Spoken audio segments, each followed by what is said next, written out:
And so a lot of people have this arc where they engage with intentional journeys with plant medicine and psychedelics, and then they get to a place where they're like, I don't really feel like I need it anymore. Or they have a season where they're like, yeah, I'm just going to sit with that for like a really, really long time until I feel that call again. Like something will never truly settle if we don't know that we are our own safe harbor.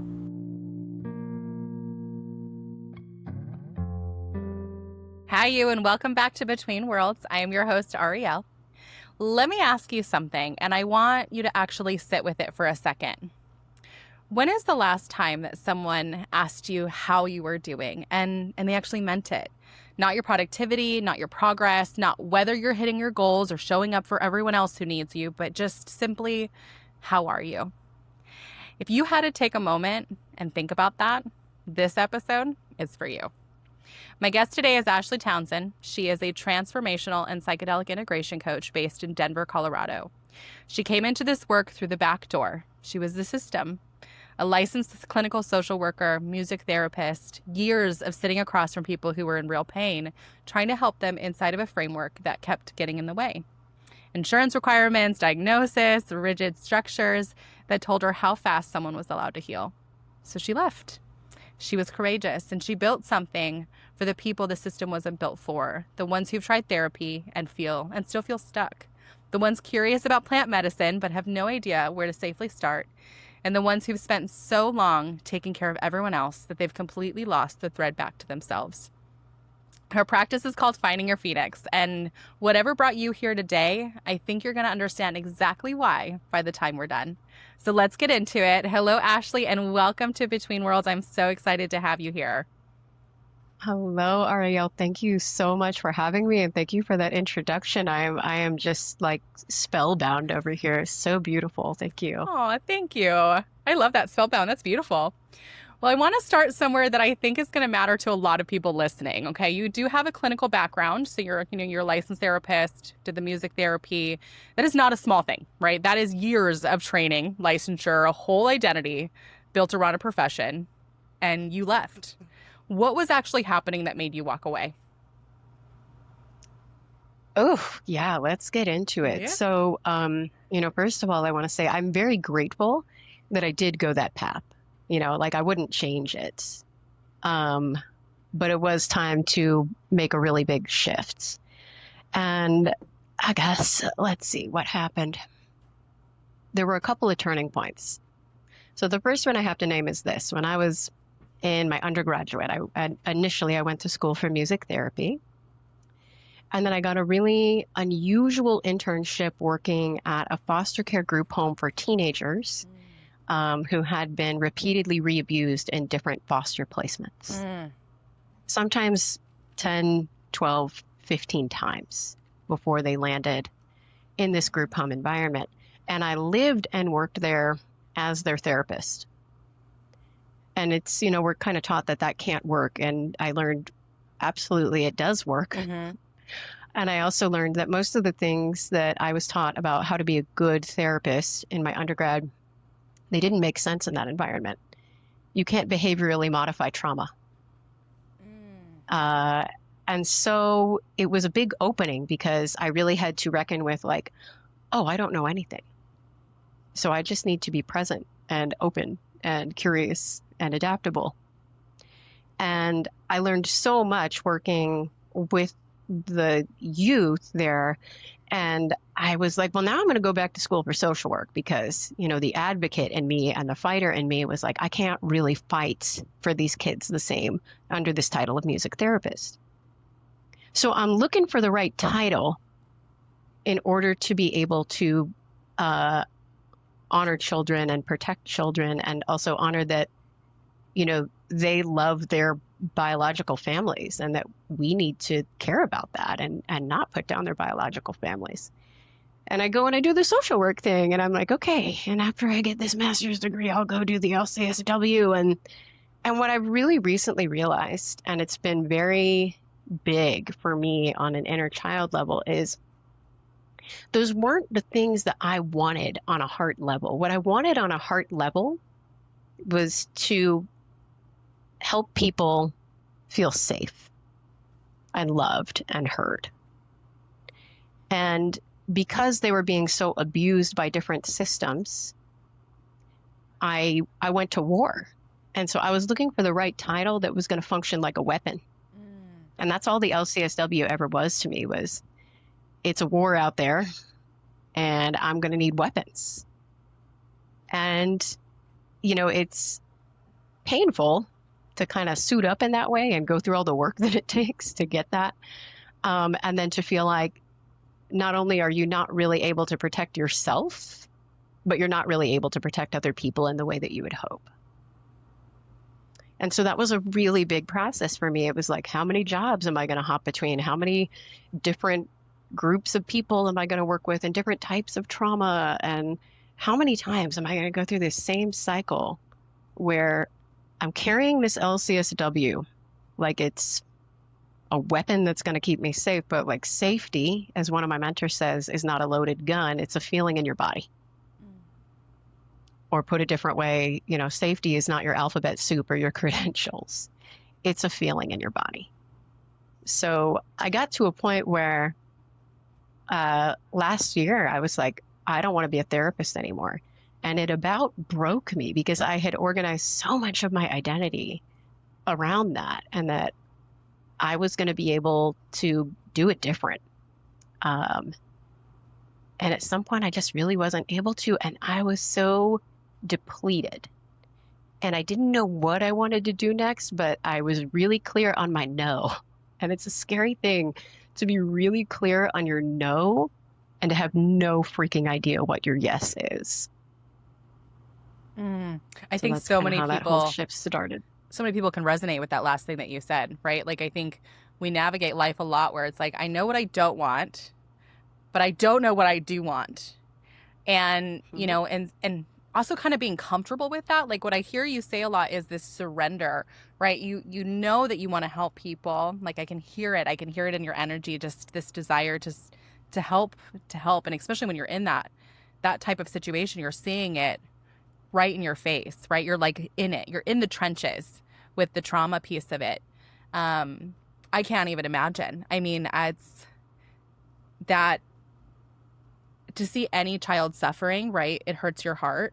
But to see it at that level is a totally different experience. So I can only imagine how challenging that is, right? And I think a lot of us can probably resonate when we tie ourselves to a profession, especially when you spend so much time in school. I mean, that is commitment, right?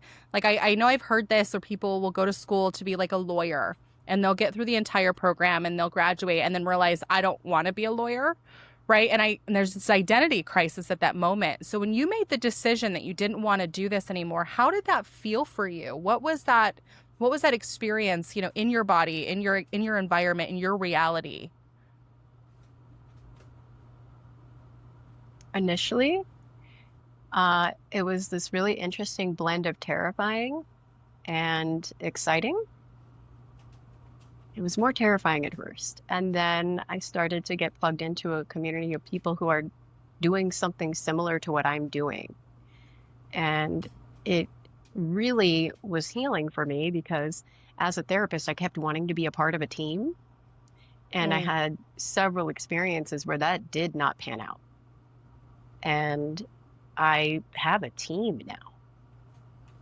I have people that I can really lean on. And so the terror gets smaller and smaller and smaller, and the excitement gets bigger and bigger and bigger. And that's really been the journey of the past year. Oh, I love that. I just read a book the other day. It's called The Big Leap. And he had talked in there how fear is just excitement without the breath. And it's like so I love that you say that you've taken that fear into excitement through the use of community, because I think that's really powerful.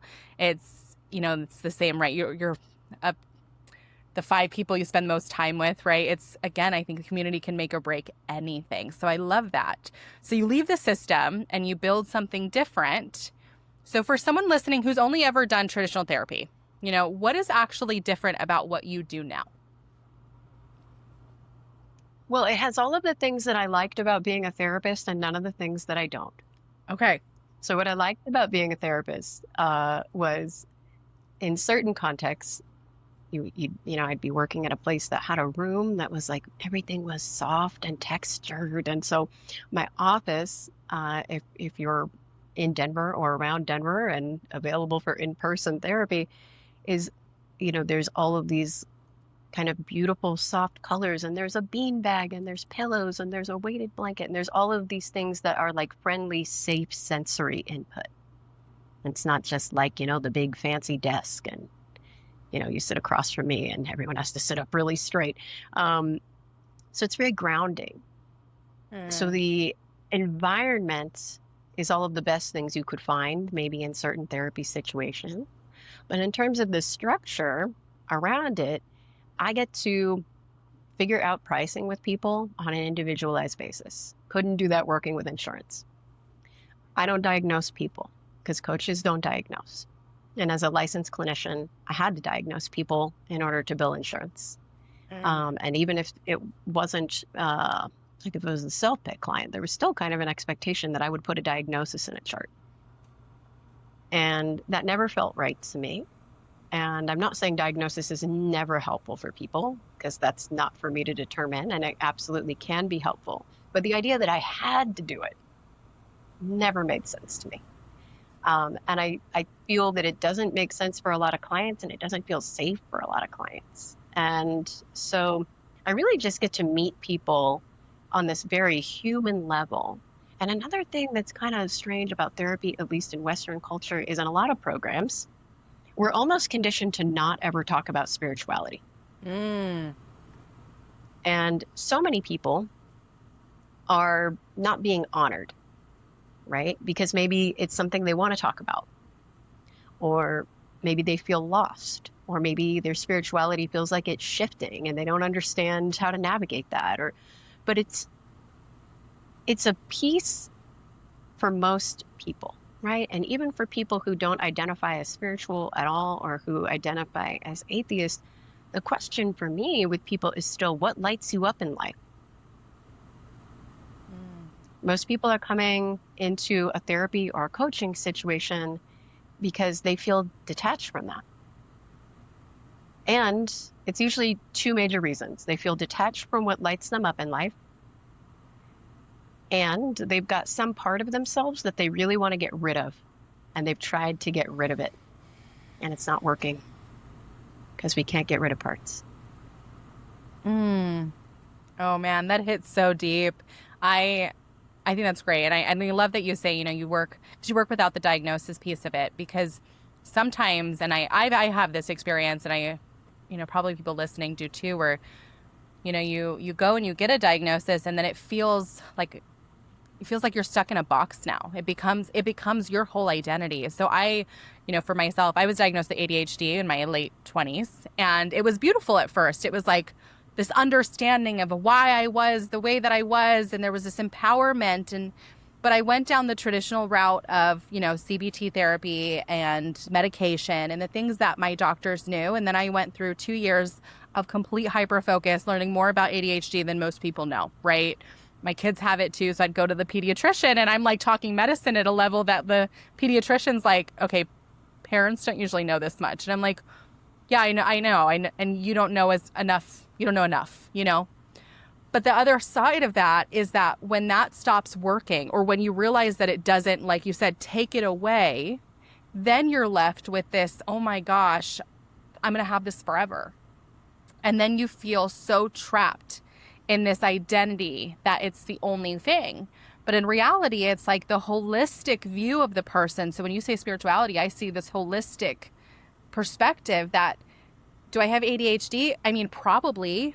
But now it's more, this is just who I am, and this is how I navigate this situation, and this is what my body needs, and this is what what I need to eat. And so I look at it in such a different way, right? And it's like, Yeah. we're not just a diagnosis. And I think sometimes in Western medicine and in the way that we navigate, or the way that the Western world navigates, it's like you're either this or that. It's very all or nothing. And it's not. It's not all or nothing. It is so multifaceted, because people are, right?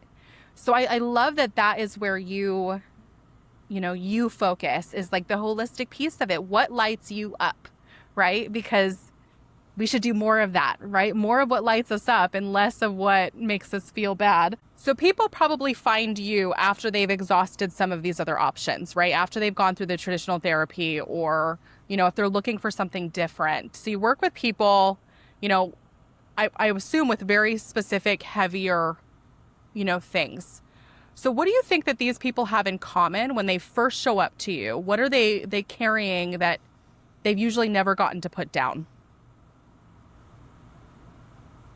It's a really, really great question. I think that, first of all, I want to say, therapy does a lot of good for a lot of people, and I'm one of them, you Mm, know. Um, and that, there are really good therapists, there are really bad therapists, there are really good coaches, there are really bad coaches, right? So I just want to name that.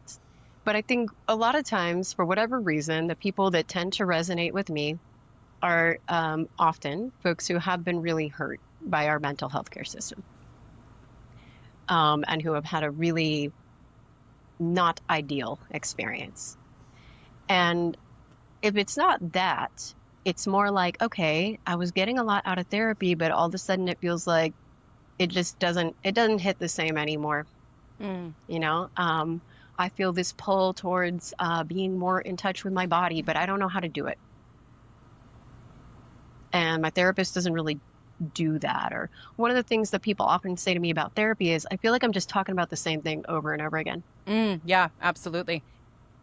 Yeah, and I've done it too, Yep, right? same. And one of the things I noticed for myself in my own personal work, right, is I would go to therapy and I would fill the session with words and explaining.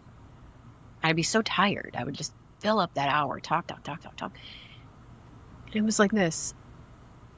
All of a sudden, at the end of a session, my therapist said something along the lines of, I notice that you work really hard to tell me everything. And I just want you to know I believe you.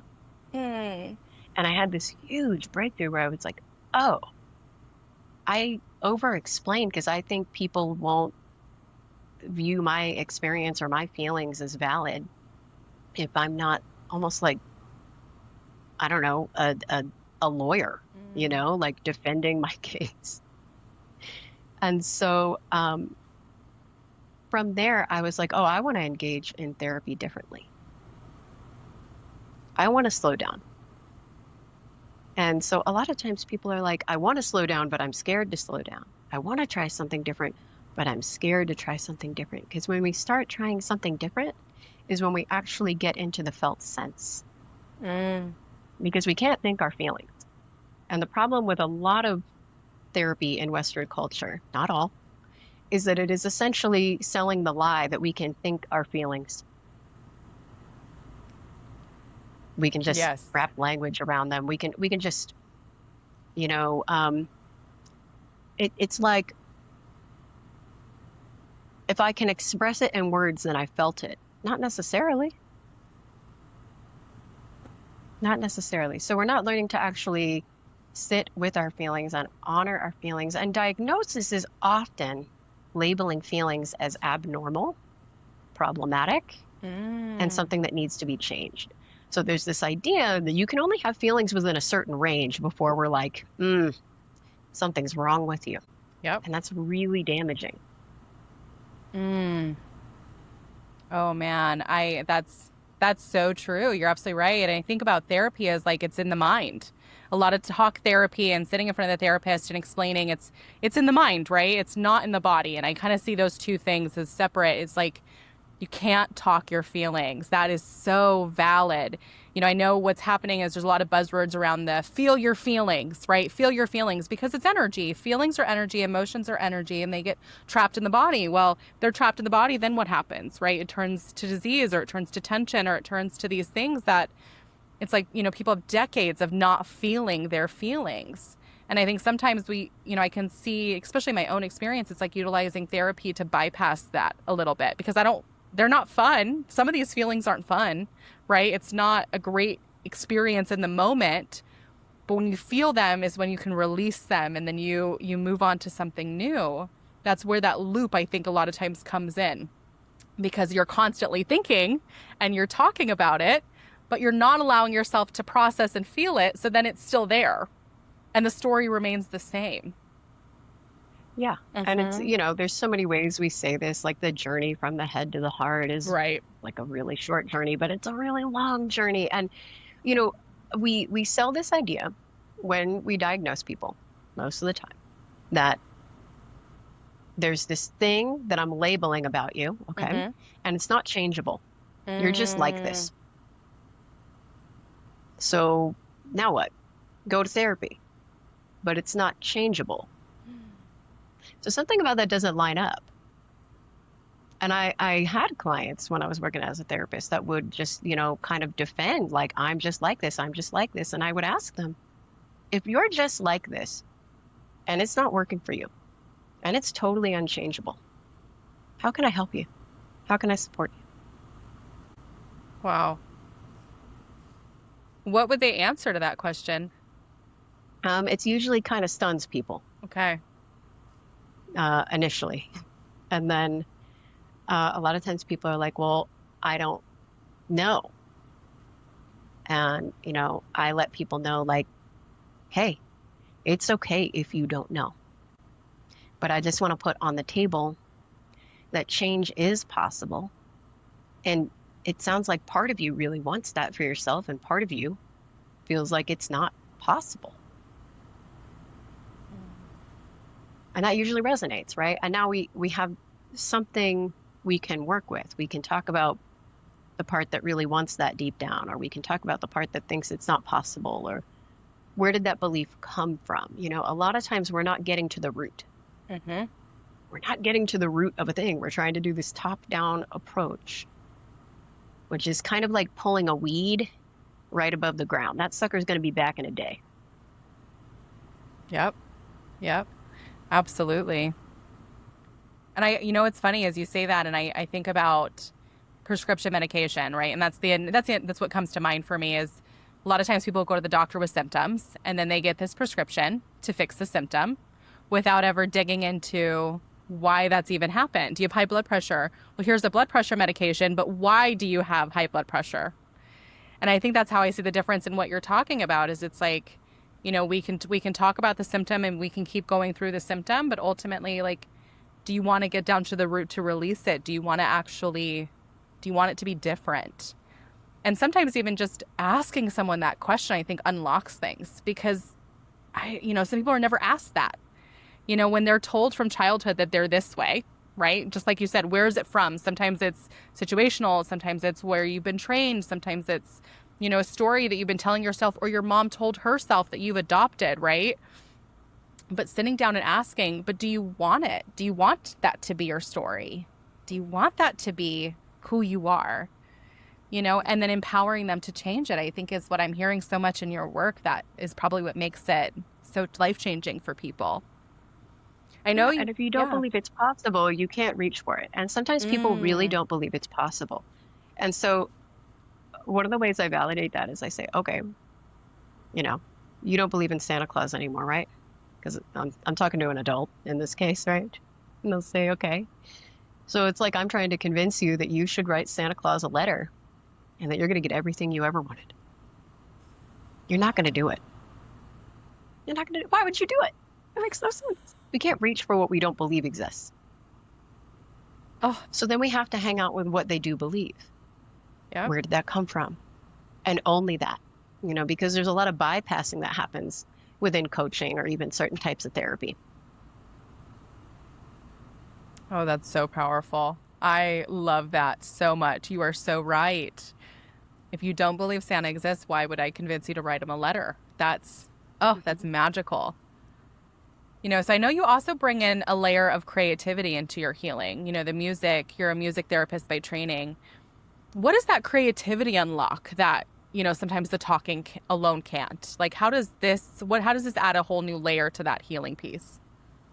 Yeah, thank you so much for mentioning that. And actually, this is a really big reclamation that I'm having on a personal level because in my quest to get the letters to fight the battle, I really sidelined the healer and the artist in myself. And I wasn't making music. And I I'm actually having to work on that on like a deep personal level, just for me, and so that I can like bring it in service of others.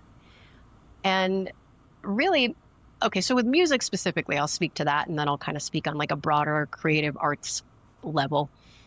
With music specifically, it's very rare to find a human being who doesn't connect with music. Mm, facts. Like extremely rare, right? Everybody, for the most part, connects with music on some level, whether they like to make music or listen to music or, whatever it is. And so you learn about that and you learn about what kind of music really resonates the most for them. And then you ask them, this is like the simplest starting point. Bring me in a song that you really are just like feeling in your bones lately. And we'll like listen to it together in session. And then another layer that might be a little bit more comfortable for most folks to start with is we might look at the lyrics together. And that starts out as a conversation about lyrics. And it inevitably always becomes a conversation about them and their heart. And you don't have to make it happen. It just happens really organically. And like we feel seen when people appreciate our music. Mm-hmm. Doesn't matter what age you are. It's especially true with teenagers. And if anybody has teenagers in your life, please don't be the adult that shuts down their music. Be curious about their music. Try to understand why it resonates for them, even if it triggers you. Like, try to stay curious about it, because that's a really intimate thing when people let you see into their world in that way. Beyond that, there's all kinds of ways we can bring music in where we're like making music. Some people won't start there with you because that feels more vulnerable. Some people are musicians and they're like, oh my God, I get to do that, So that's its own beautiful form of building a relationship. And like, for example, I had a young woman I used to work with that was a really gifted percussionist, just naturally. And so I would hold down a fundamental beat and she would solo over it. And we made CDs that way. Back in the day when you could make CDs, right? We made CDs that way. And it was such a huge relationship builder, because you have to read each other to make music together. You have to trust each other to make music together. And it automatically translated into everything else we did in therapy. And it was fun, because whatever you're pursuing, therapy, coaching, it doesn't all have to be heavy and tough. It can be fun. It can be joyful. It can be confusing. It can be anything and everything under the sun. And so for other people, it might be more about like maybe they're a visual artist. I'm not, but let's bring that in. Does it help you to be drawing while we're together? Whether that's virtually or in person, but we get to explore what that can look like for the individual. Because I could always give people the homework assignment, go play your guitar this week. Not the same. Right. Do some drawing this week. Not the same. I love what you're saying about music, because that hits me so hard. I am the person that like, I will find songs, and that's one of my love languages, is I will send them to people to like, to help them. I'm really big about women's empowerment right now and self-love. And so a lot of my music is in that realm. And so I send it to some of my really close friends as like I love you. I want you to love you. Here's how I speak that, because I can't say that. Right. And I love that that's your entry point, because that feels so accessible. It's like, bring me a song that resonates with you right now. And then that's where you start, because that's easy, right? That's not overwhelming. That doesn't feel intimidating. But it's everyone resonates with music. My son, I have a 14-year-old, and you're totally right, man. His perspective of music is so different from mine, but I love being able to play his, because you watch people light up when you listen to their music. And, and they hold it so near and dear to their heart. So do you feel like that's usually like a great entry point to getting to know that? Do you utilize kind of the music through all of your different, ways of connecting with them or helping them find solutions? How else do you weave that in?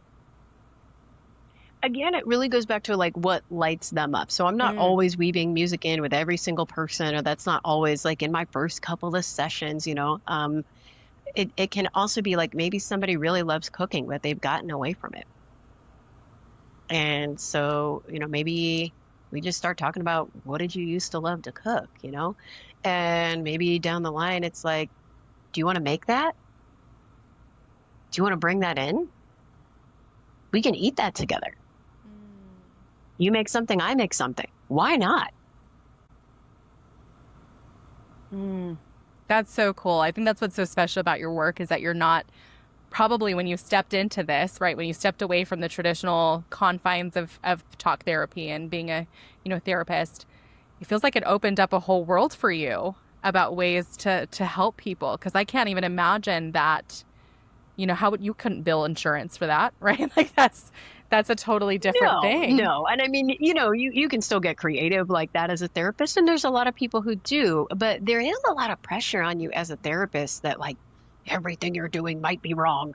And it's like, hold on, do no harm. Mm-hmm. Who is that harming?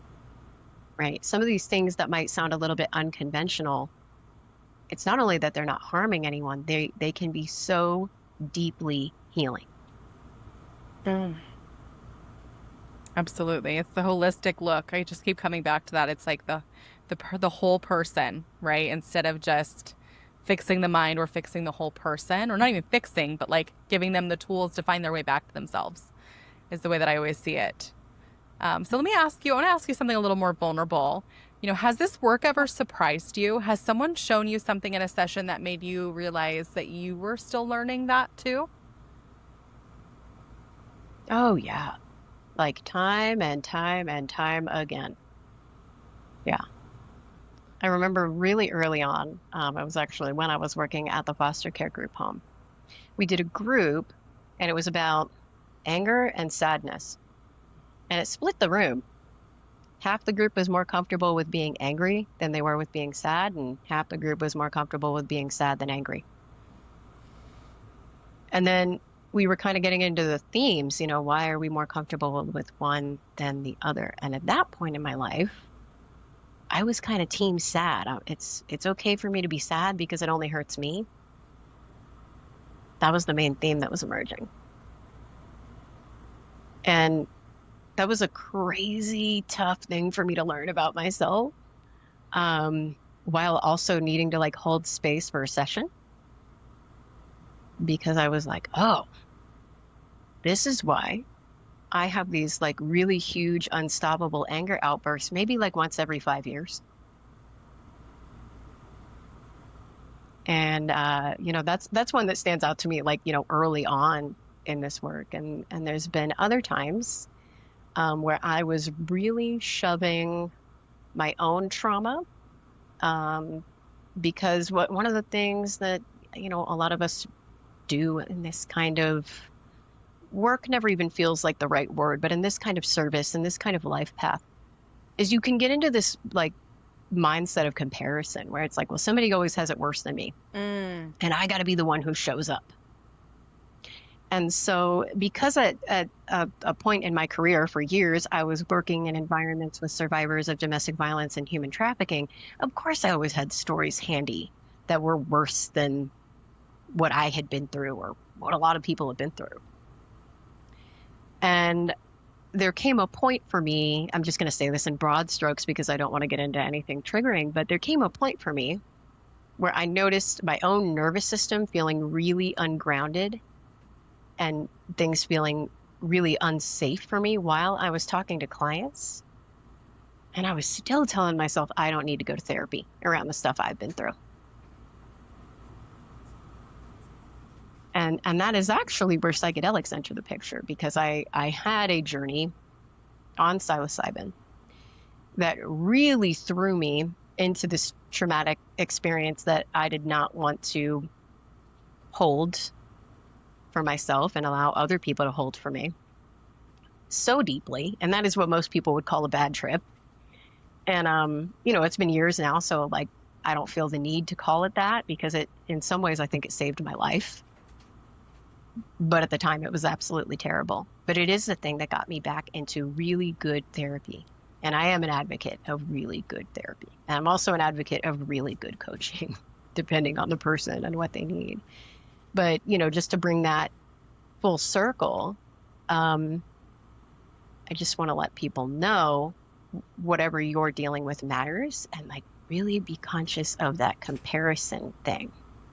We're Mm. not meant to make these comparisons. And a lot of us that work in complex trauma, we slip into that mindset. We minimize our own stuff, and it winds up hurting us, and it also winds up hurting other people.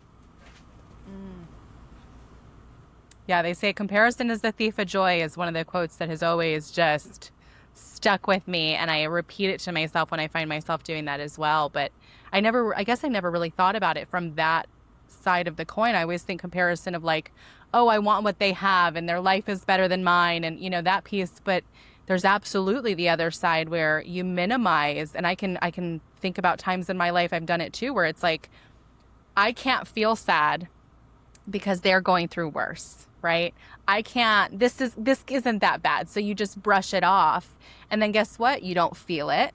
It gets stuck in your body. And then 10 years later, let me tell you, it's still there because I'm releasing things that I can tell you I probably 100% done that with, where I minimized it because I didn't want to, it's like that. I didn't want to take away someone else's suffering in a way. It's like if I don't want to take it on or make it about me.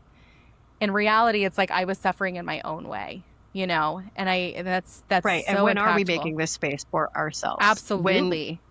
because there is a time and a place for like, it's not about me right now. Right. Right. And you definitely have to have that skill as a therapist or as a coach. It's not about me right now. But when is it about you? Right.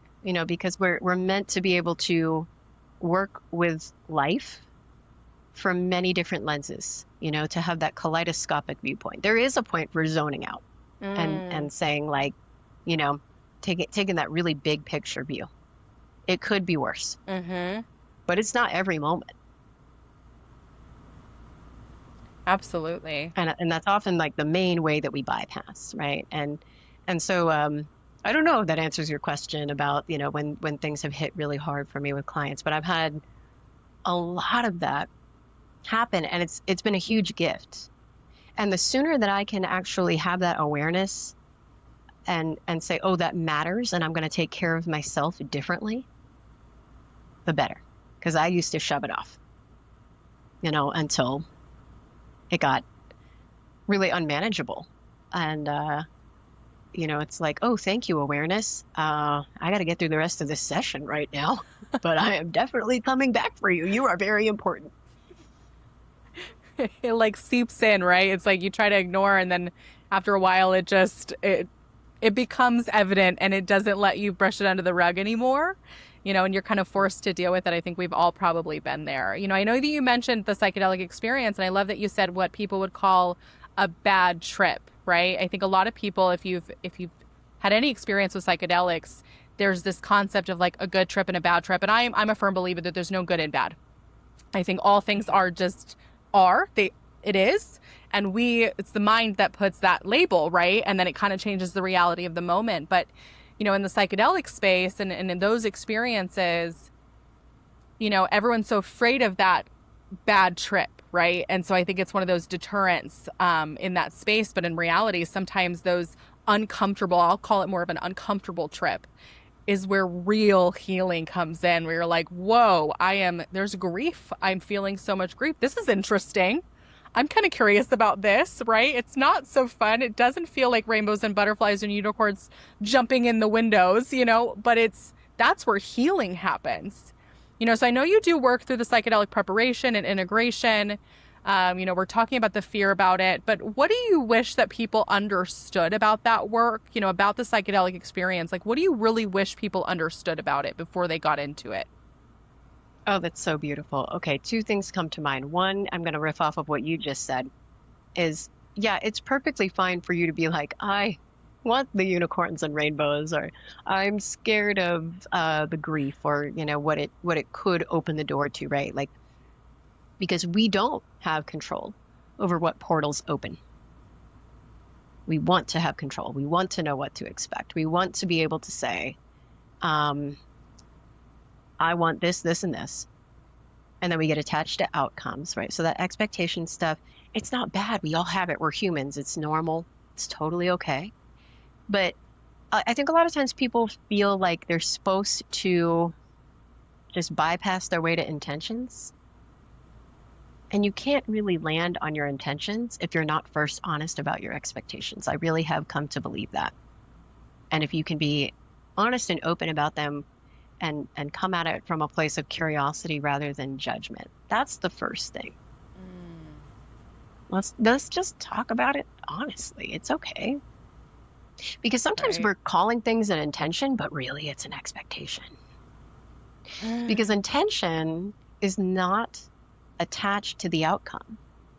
Intention might say, I'd love that outcome. I welcome it. I'm open to it, but not if this doesn't happen, then I can't be okay. Expectations tend to talk in if then statements. So that's one thing that I really like to focus on with people because that's so embedded in our language and our way of processing in a culture that's very rigid and I could also say spiritually bereft, or, where we're just not really taught how to engage with our inner world. So we can't really see that we're doing it. And the other thing I would say is this. We also, in this culture, we tend to externalize. Something outside of you is going to make everything better. The answers are outside of you. You got to go to the right person. You got to get the right pills. You got to have a different job. But it's always outside of you. And, circumstances outside of you can absolutely be helpful.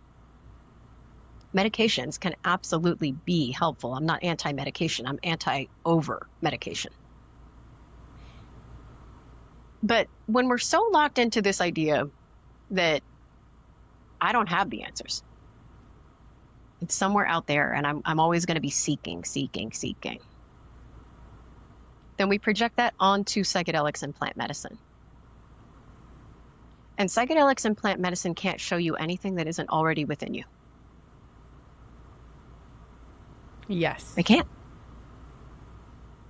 And so a lot of people have this arc where they engage with intentional journeys with plant medicine and psychedelics, and then they get to a place where they're like, I don't really feel like I need it anymore.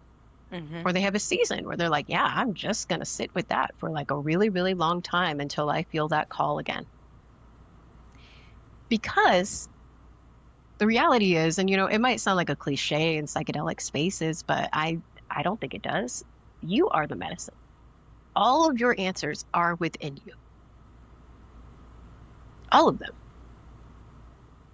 Is it okay to have different ways of getting in touch with that, whether it's through meditation or intentional use of psychedelics or coaching or therapy or talking to really good friends and family? Yeah, I hope you have all of that, honestly. But if you're reaching for those things and you're not in touch with the capital T truth, that the answers are within you and that you are the medicine, right? Like another way of saying this is like, you are the universe. Then it just can't land the same, right? Like something will never truly settle if we don't know that we are our own safe harbor. We can't actually engage in community. We can't use other tools and have them really, really land if we don't first know that we are our own safe harbor.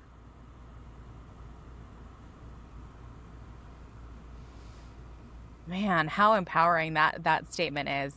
You're so right. You are so right. And if anyone listening has had that experience where you've had the seasons of being very drawn to the medicine and then seasons where you're like, I'm good, right? It's very true because I know some people are under the belief that, you do psychedelics and then it gives you all the answers. It gives you, the downloads and now you know what to do with your life and all of these things. But I'm in the belief of what you're saying, that it is very much of what you bring, right? Like, I'm the medicine. You can take psychedelics. I take psychedelics. Yet we have two very different experiences because what's the reason, right? How could that be? Well, I'm different than you are. It's just a tool. But you're absolutely right that we're the medicine. You're absolutely the medicine. And I think that's the difference between someone who is utilizing, psychedelics and taking the integration piece after it and actually applying it to make real changes, and those that are just chasing one experience after another, which I think we see a lot in this space too.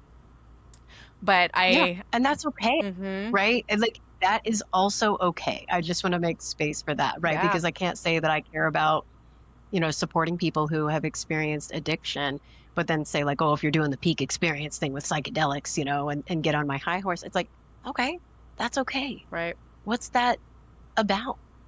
Mm, And like also what is wrong with wanting to experience joy and euphoria? Maybe that's felt really missing in your life. mm. Maybe nobody's ever asked you about that, right? But just really taking the stigma out of people having expectations or people um, seeking connection. That's what we're all Wow. doing. Oh my goodness.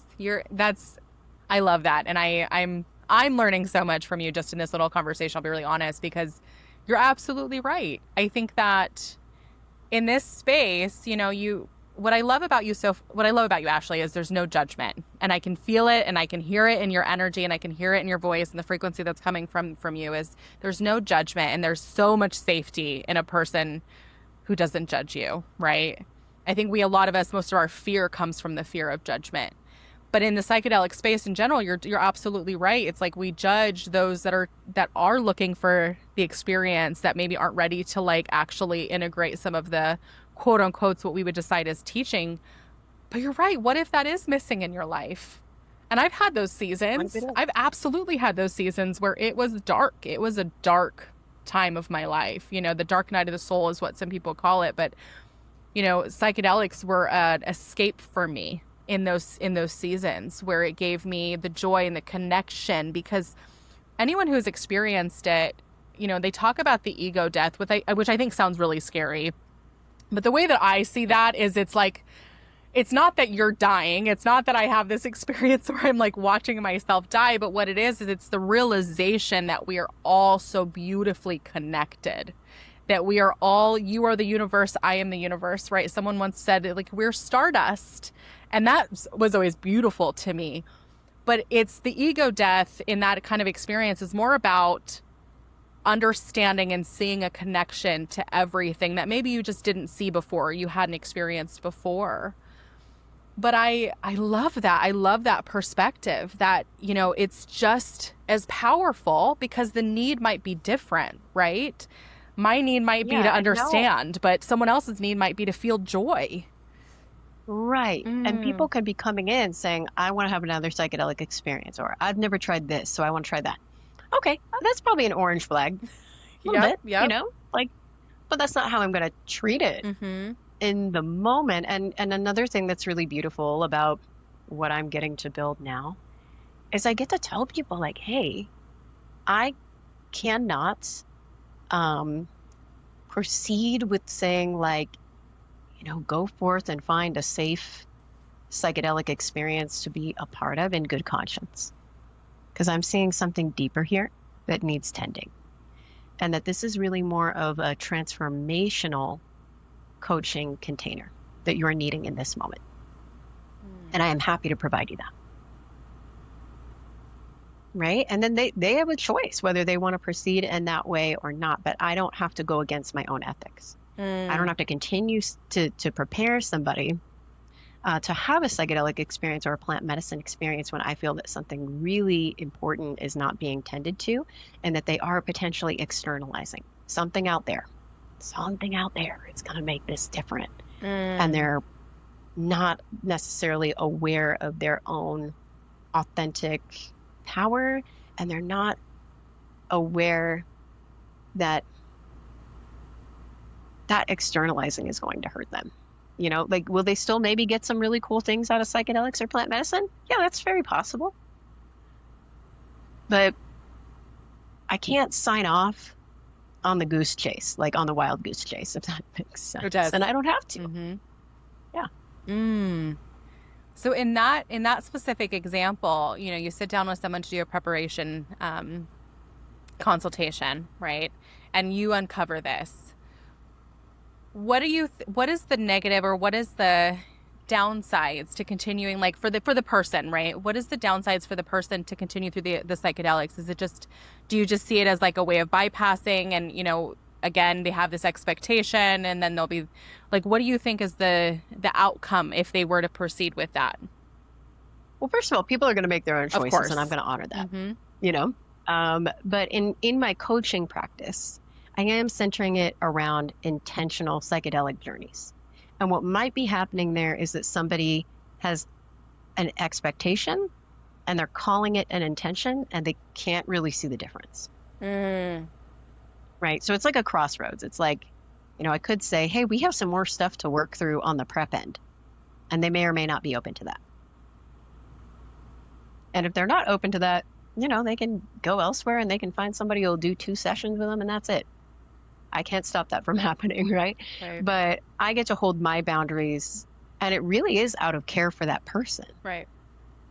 It's a preference for me, but it's really out of care for that person, if that makes sense. Oh, And absolutely. then, Mm-hmm. I can also, in addition, here and there, I can go do harm reduction work, right? Like if I want to go work like a sitter's tent at a rave, and if somebody needs help with grounding, I can do that. My heart is also in harm reduction, but truthfully, what I just described in my coaching practice, that is how I really center harm reduction in my coaching practice.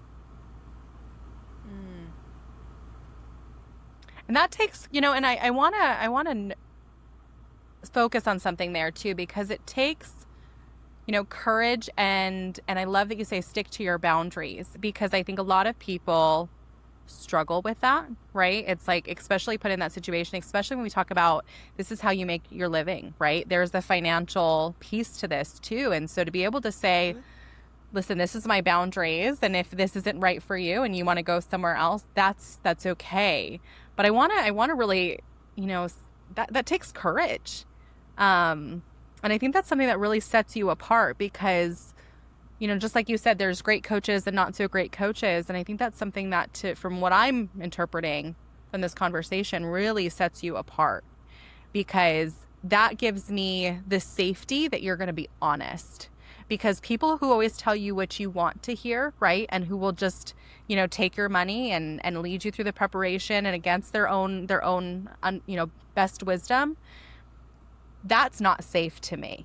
That makes me concerned, because I don't think you're going to be honest, right? And honesty it's not always what I think Brene Brown says is, it's, honesty, it's not always nice, but it's always kind, right? Yes. Yeah. I love, Yeah. so I love that. I love that. That's, so if you're looking for, preparation, just know Ashley's going to be honest with you. So I think that's beautiful. So I want to talk about who you are building this for. Okay. Who you're building this coaching business for, because when I read your website, what stuck with me is how specific you are. You're not trying to help everyone. And I think that's powerful. So who is the person that this is really for? It's such a great question. And the social worker in me always wants to be like, everyone, right? But realistically, I am not the best fit for everyone, because I'm just one person. Mm-hmm.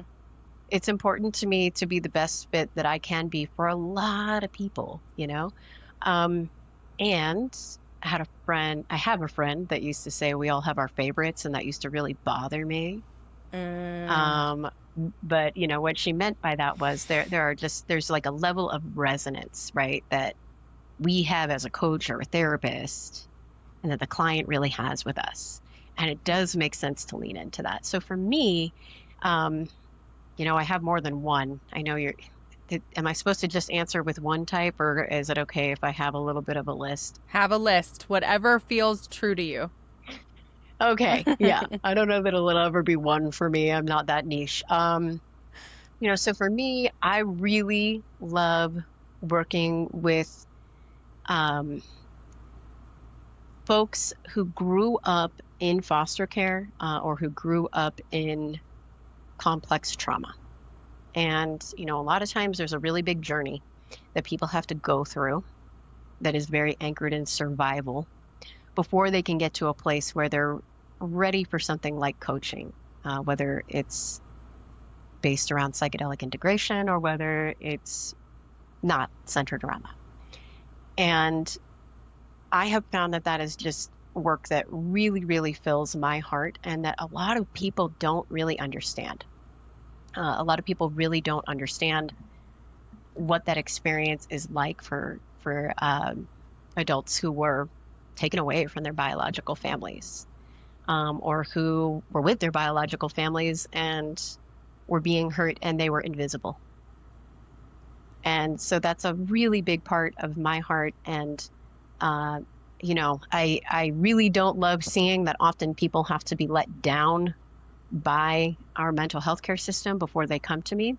And it is always my hope and prayer that that doesn't happen. But just being direct about that and letting people know that that is a really big part of my heart. And beyond that, I would say I love working with people in recovery. It is such a beautiful, amazing, interesting space. And like people in recovery, they get integration, whether they plan to work with psychedelics or not, because recovery is its own integration process. And there's something so profound and amazing about getting to work with folks in recovery and honor their hard-earned wisdom. And a lot of times 12-step is laying this really, really great foundation for them to change their lives radically, like rewrite the rules. And then welcoming in something like coaching on top of that can help them expand, right? Not just like figure out, okay, we're not doing that anymore, and create like structure. Structure kind of needs to come first a lot of times, right? But if we're all structure, where's the expansion? So I think adding coaching to whatever recovery program has been working for you is absolutely beautiful. I love being involved in that way. And yeah, a lot of grief and loss work. I think it's a beautiful way of getting to really, I mean, it tends to really open up spirituality for people or rock their spirituality. And then they don't get holding because we're in this culture that is grief resistant, which means you're often going to be in connection with therapists who are grief resistant. Sometimes you'll find a really good one, right? But it's absolutely beautiful work. And getting to see that client's loved ones through their eyes is such an honor for me. And there's like more than three, but we all go through big losses in life. We're all probably reaching for things outside of us. We're externalizing because we've been taught to do that. Sometimes that gets called addiction. And there are so many people who grew up not feeling safe, regardless of what that looked like. And I love doing inner child work. Absolutely love doing inner child work and parts work so that we're not diagnosing you. We're getting to know the parts of ourselves so that we can show up for ourselves differently. And then you can show up for everybody and everything in your life differently. Sometimes that gets called reparenting yourself. And that certainly resonates with me, reparenting yourself. Sometimes we kind of need somebody who can hold down that space so that we don't have to experience being our inner child and being an adult somehow at the same time. Oh man, absolutely. Get to practice just being in touch with the little one, with somebody safe. That often really does need to come first. You get to be more present that way, I imagine, with the experience. Oh, that's beautiful. There's so much that you've said that just, I feel it so deep in my heart because, it is such a special place, but I can imagine it's also a challenging space, and you hold a lot. It's powerful. And those, someone who's dealt with a decent amount of trauma, just like I think everyone has dealt with their own level of trauma. But when we think about childhood, it's a unique space, right? and externalizing. And I love that you said that, externalizing, sometimes we call addiction. It's such an interesting way to look at it, right? Because you're absolutely right. That's the same thing. I mean, if we think about addiction, you're externalizing to make yourself feel better, just like you would if, someone who eats, sweets every night to numb out something. It's like to, I guess, distract yourself from feeling, because it's a lot that when you go through childhood things, you have to, I know disassociating is absolutely real. It's like this protection mechanism, to make sure that you can get from one day to another, but it doesn't disappear. It's still there. Just below the surface, just below the surface. And sometimes it peaks out and then you find ways to kind of quiet it again. But I just love so much of what you've said. For someone listening right now who's thinking, I have tried things and nothing's worked, what would you want them to know before they give up on the idea of healing altogether? You're human in a body on this planet. And what that means is that you are made to change, because change is the only constant. But deeper than that, you're actually made for transformation. Like deep, meaningful transformation that is actually in alignment with what you truly desire, not just what you've learned to tolerate. And that maybe you just haven't had that honored, right? Maybe you've had messaging thrown at you from the time you were very little, from all kinds of places, saying that really all you can do is survive. And, surviving is huge. I don't want to discredit surviving. I just want to open the door to, you are capable of that and so much more when you have the right kind of supports. And I can't be a person's whole support system. Mm-hmm. I used to be kind of that mindset and not really understand my rescuer parts. And now I say it like this. I can be on the team, and I would love to be on the team. But you deserve a whole freaking team. So a lot of the work we get to do is also around helping you build that out. Helping you build out a team. We are so isolated. We're living in this culture where we are, I mean, it's weird. We're doing it right now. We're just inundated with screens. Yep. We're not really in community and in relationship as much in the way that we're designed to be. We live in a world that requires money to live. And then so much of our time and energy is organized around getting that money so that we can meet our basic needs. Hopefully, some people aren't even getting to do that because of the way things are stacked. So it's like this. All of that is overwhelming. It's a lot. Let's little by little bring things back into connection. It is possible. Is it going to be easy? Likely no. But I think most things worth doing are not easy, at least initially. Oh my gosh, 100%, right? If it was super easy, then it wouldn't feel as rewarding at the end either. It's like if you're playing a sport and the team that you're going up against is nowhere near the same caliber, then it's not even a fun game. And I think life is it's magic. It's a game, everything is, if you look at it, it can all be that way. So I think that's so powerful. So the final question that we ask on this podcast, we say that the vision that you carry is the answer that someone is looking for. So if you could speak directly to the person that your work is meant to impact, the person listening right now that's resonating with what we've been talking about, what would you tell them? Yeah. Earlier, I said that this time last year, all I knew was what was a no for me. And I didn't really know my yes. And the thing that I would say to the person who is searching is this. There is a deeper yes within you. And you might not be able to hear it yet. And maybe right now all you can hear is where your no is.